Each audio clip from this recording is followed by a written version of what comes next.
Okay, so another rant video. I was watching I came across this video, and it's from a pretty well respected, or at least has a lot of followers on his YouTube channel. Black belt, runs his own gym, and I actually really liked him. When I was a white belt, I really liked his videos and learned a lot from them. Posted a video saying that Berimbolos don't work at the heavier weight classes. And he specifically said middleweight and above. And I fight at middleweight, which is under 82 kilos. And I do Berimbolo. Done it since white belt and have had a lot of success with it. It was basically saying like guys are too heavy and spinning around on the bottom is not going to work, and he didn't really have a strong argument, and it wasn't very like analytical, or didn't explain his position very well. He just said, guys, this is just ridiculous. He was just like kind of ranting about the Berimbolo. And it reminded me of, so I stopped watching his YouTube channel because when I was a white belt, I was really curious about the Matrix, and there weren't many videos on it. His was one of the few, and so I learned like the basics of what that position is, watching his video, and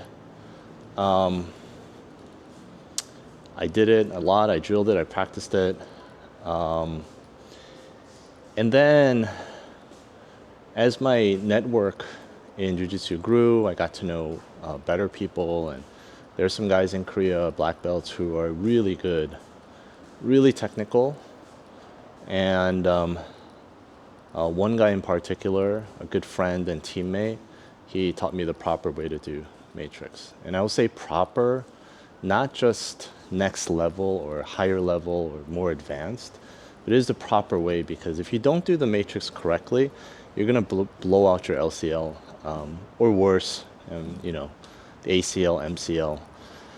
And this has happened a lot. There was a competition a couple of years ago, Tynan versus the, damn it, his name escapes me. He's one of the top guys at Atos. Super dynamic, powerful, amazing passing, amazing scrambles, but he did the matrix on Tynan and blew out his knee. And it wasn't Tynan doing anything. He just did it wrong. He did the matrix wrong. If you throw that leg over with your toes pointed up, and if your inside leg is not framing properly on the far hip, it's hard to generate strength. So then you're going to put a lot of pressure on your LCL, and your knee gets in a really strange position. So if the opponent just sits on your shin, you're going to get into a lot of trouble. And I know two people who have blown out their knees, a year worth of surgery and rehab to get back from doing the matrix improperly, right? So this is one of the few times where I'll say, definitely this is not the right way to do it. It's the wrong way to do matrix.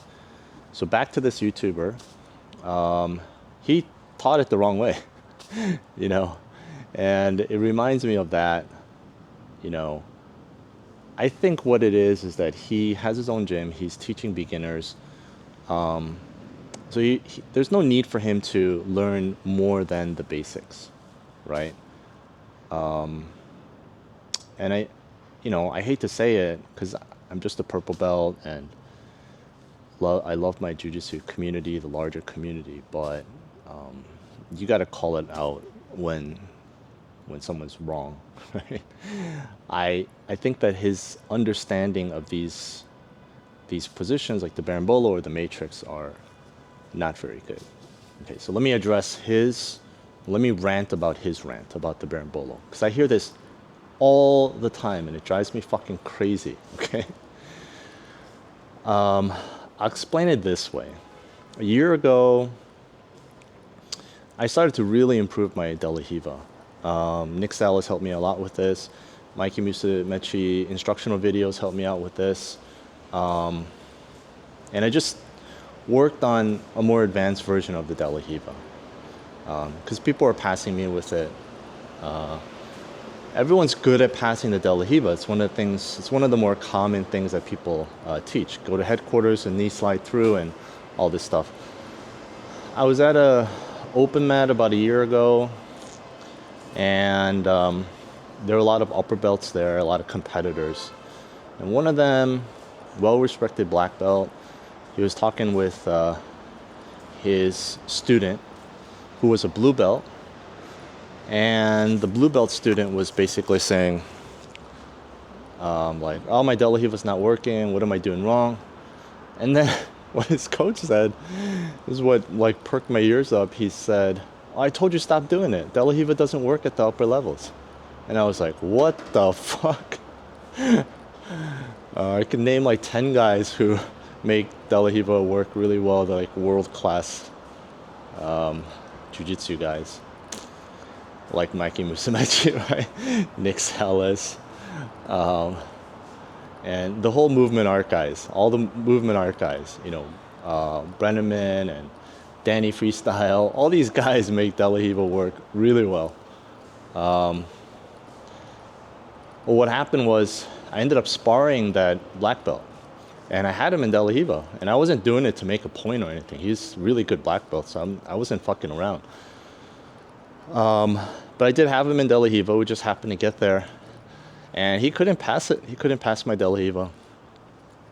And we ended up, I went for a sweep. We ended up for scrambling. And off the scramble, he was able to pass and get a good position on me. But he couldn't pass my De La Hiva. And afterwards, he was like, you know, I was saying, oh, it was a great roll. Thank you very much. I learned a lot. And he's like, yeah, man, your De La Hiva, you're so strong. And this is what I get all the time. You know, when guys can't pass my De La Hiva, they always go, oh, you're so fucking strong. I'm like, dude, you're 26. You're a full-time jiu-jitsu guy. I'm 50. I'm a CEO. I have a family. And I'm 50, okay? I'm not stronger than you. Trust me, okay? It's obvious. It's not that. It's the technique. It's the knowledge. It's the training. So I have that with the De La Hiva. My coach is a super awesome half guard player. And Jake McKenzie came by a couple weeks ago, and my coach was like, my mind is blown. Jake McKenzie's known for his half guard, but he had new details, you know, more advanced stuff, different variations. And my coach was really fired up, added to his half guard game. He's like, man, I feel like I've just, you know, been doing 30% from the half guard position, right? And there was the whole trend about half guards dead and all this. What happens is, you know, you start with a basic technique, whether it's half guard or De La Hiva, and then people learn to deal with it, right? And then the guard players, they develop more to answer that.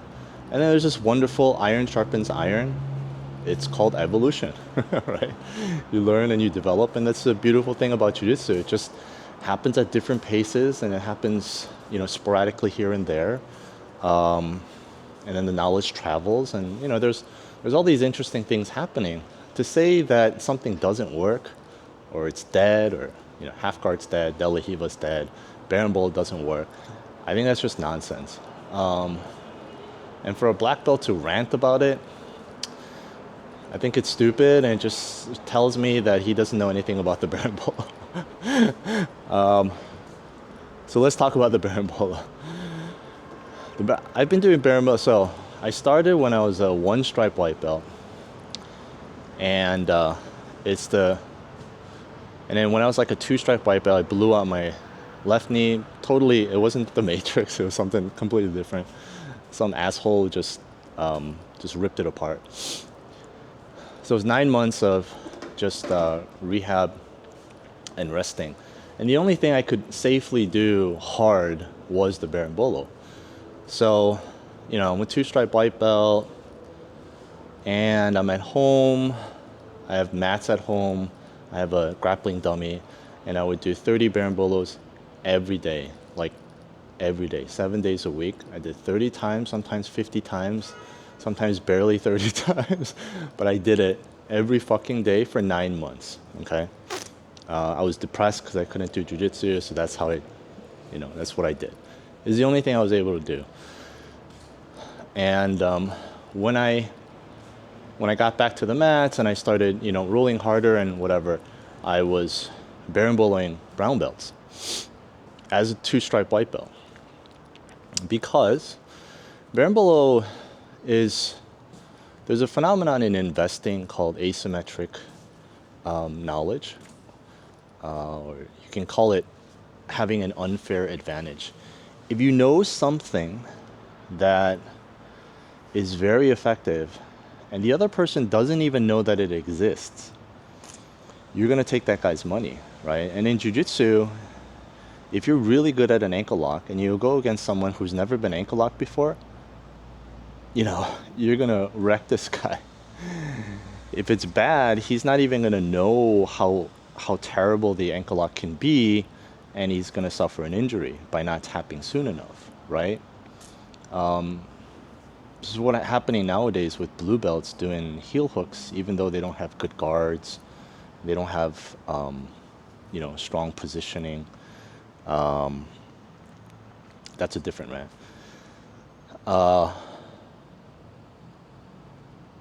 So berimbolo is one of those positions, right? If you can do a really good berimbolo and you go against most people who have heard of it but have no idea what it is. They think they do, but they don't. Most people are completely ignorant of the berimbolo. And even as a white belt, if you're somewhat competent, you can do the basic berimbolo. And you go against 10 brown belts, you're going to take 3 or 4 of their backs, right? That's what I think. Because these 10 brown belts who know nothing about the berimbolo, okay? If you go against a white belt, another white belt who knows the berimbolo, good luck. You're not going to take his back, right?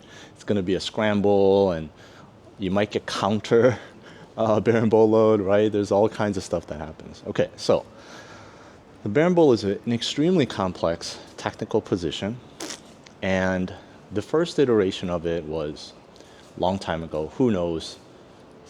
Samuel Braga or something like that, or if it was Rafa Mendes, I don't know. Rafa Mendes definitely popularized it. Okay, great. Since then, it's evolved a tremendous amount. The berimbolo itself, if you really want to learn it well, you really need to study, watch. Mikey Musumeci has 4 instructionals with tons of videos in each one for the berimbolo, okay? It's the most comprehensive, the most well-explained, the most thorough explication and teaching of the berimbolo out there right now. And to me, it's one of the most overlooked, underrated, monumental contributions to jiu-jitsu, Mikey's instructionals. Okay, every instructional he's put out is super fucking fantastic. But his berimbolo is in a class of its own. Berimbolo instructionals, just watch the first one and you'll see what I'm talking about. There's so many details to it, and there's so many. I don't want to say that it's so difficult that you can't do it. My point is that there are so many options from it. There's so many variations for it, right? So back to this YouTuber. I'm a middleweight, and I've been practicing and studying this position for 7 years now. And I'll be doing it for another, who knows how many, maybe hopefully another 2 decades. There are variations and options and ways that I deal with the opponent's reactions. There's so many different things that I can do from that position. To say that it doesn't work, I think is ridiculous. I think it's It's laughable that this guy's saying something like that.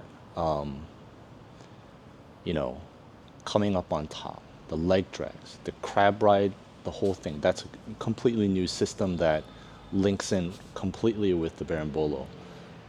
All the different kinds of Berimbolos, right? If you know the Berimbolo, just the basic Berimbolo, then yeah, you're gonna feel like, and you go against someone who just moves their hips really well and is really powerful and dynamic, you're gonna feel like the Berimbolo doesn't work. But instead of saying, wow, I tried it like 10 times and it doesn't work, or I tried it even like 50 or 100 times and it doesn't work, why not think like maybe I need to understand more about the Berimbolo? Like maybe I need to learn more. Like maybe I need to get better at that position. You know, the way Nick Salas talks about jujitsu is like we need to level up at each different position. So close guard, your top game,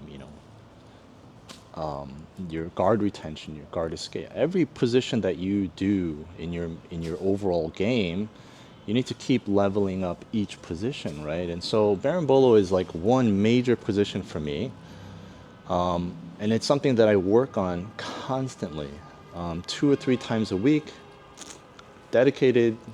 I just work on Berimbolo. My opponent tries to counter it by throwing his hips out and getting his knee to the mat. What do I do? What if he comes up on top? What if he pushes my leg out? What if he just like shrimps madly away? What if he just sits and posts with both his hands behind him? Like all the different reactions that you get, you have to work on them, and there are answers. There are multiple answers for every single one of those reactions. If you do that, you'll never say the Berimbolo. Even if you start this journey and you get like 30% of the way and you start learning, oh, I can do this when the opponent turns his hips and gets his knee to the mat and like blocks my inverting. Oh, here's how to, that was a pretty easy way to solve this problem. You'll start to see that like no position is dead. The Berimbolo doesn't work. It's a ridiculous statement to make. He just needs to know more about the Berimbolo. One more thing I'll say to conclude this really long rant. I'm at 17:30 now. One thing I love to hear from my coaches, my black belt coaches, my black belt teammates, the ones that run their own gyms. So they run their own gyms, but the ones I really respect and that I'm good friends with and I train together with are the ones who are constantly challenging and pushing themselves. And what I mean is, typically what they'll do is they'll drill in the mornings by themselves, working on their own techniques. Then they'll go to a comp class where they're battling other high-level black belts. And then they'll teach their class and then take a break. And then it's all the afternoon and night classes, right? As opposed to the black belts who run their gyms and all they do is spar with their own students. It's like, it's well intentioned because you're spending a lot of time with your own students, and that's fantastic, of course. Obviously, though, you're going to be teaching basic level stuff. You're going to be teaching De La Riva like a blue belt De La Riva, blue belt level De La Riva, that a blue belt has a hard time passing, but a purple belt will pass that De La Riva. Okay, if that's all you do, obviously you're going to be talking like this guy. That doesn't work. Because after like 3 or 4 years of doing that, that's all you know. If you went to like a comp class with another guy, and that guy, the black belt, another black belt, put you in his De La Riva, which is really advanced, you would be like, oh shit, that's a damn good De La Riva. I didn't know you could do that. Or with the Berimbolo. You know, you go and you think, Berimbolo doesn't work. And this heavyweight Berimbolos you, and you try everything that you think you can do to get out of it, but it doesn't work, and he ends up taking your back. And maybe you'd realize, oh, it does work, and I don't know shit about this position. right? So it's the one thing that I love to hear about black belts, from black belts when they're teaching. They say this is something I've been working on, and it's been doing okay. I've been going, like my Tuesday Thursday comp classes, and it's been working pretty well against other black belts. So let me show it to you guys. That's I love hearing. That's music to my ears. It tells me the guy's continuing to improve, and he's about to show me that's something that's really high level, right? That's the stuff I like to hear, rather than, man, some classes I go and it's a black belt who never ever trains with other black belts, and he shows leg drag from the top, and it's the same shit I've learned since I was a white belt. And I don't I don't rag on them, I don't rant about them, but when they say stuff like Berimbolo doesn't work, that's when I think, well, that's because your technically your level of knowledge about this position is kind of suspect, bro. I know I'm only a purple belt, but you're kind of, you know, you're making your own news, right? You're letting everyone know why it is you think that the Berimbolo doesn't work. Anyway, enough of that. That was a pretty good rant. Thanks for listening.